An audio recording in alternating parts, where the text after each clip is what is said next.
So this is not a new idea, but I think messaging apps will become a single interface to everything. They'll replace all of these niche apps that we have with a single messaging UI.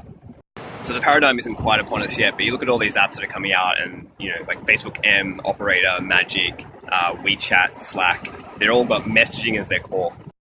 WeChat's an interesting one. Basically, you can do a whole bunch of things. So you can book a car, you can do shopping, you can do everything through this single messaging app, and it's really popular in Asia.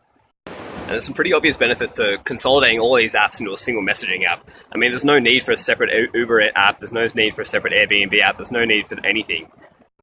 Particularly in the Australian startup scenes, I notice most of the investors tend to invest in these very niche-focused apps, like an app that allows you to book a landscape garden or whatever, which is redundant. So instead of having all these apps for every single service you need on your phone, you just go to your favorite messenger app and you basically say, I need this, and they organize it. So any type of retail service, any type of professional service. So if you follow that trend, it means that messaging becomes a single interface to everything you possibly need. You don't need separate apps. You just say what you need and it arrives. You get it.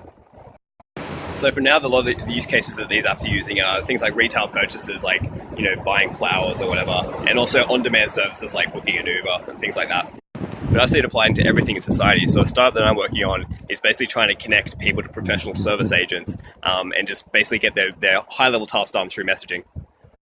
And the cool thing about messaging apps is the UI is intuitive. People know exactly how to use them. And there's no brands, there's no offices, there's none of that crap. So you end up with a peer-to-peer economy that replaces SMEs.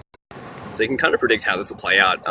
Eventually every business and every brand will have their own chatbot. And there's actually a company called Viv that's planning on doing that. So you'll be chatting to the bot and it might be human. And these bots will plug into all of the favorite messaging apps out there. And they'll be kind of half human, half AI. Eventually they'll become fully autonomous and they'll provide all the service to the consumer.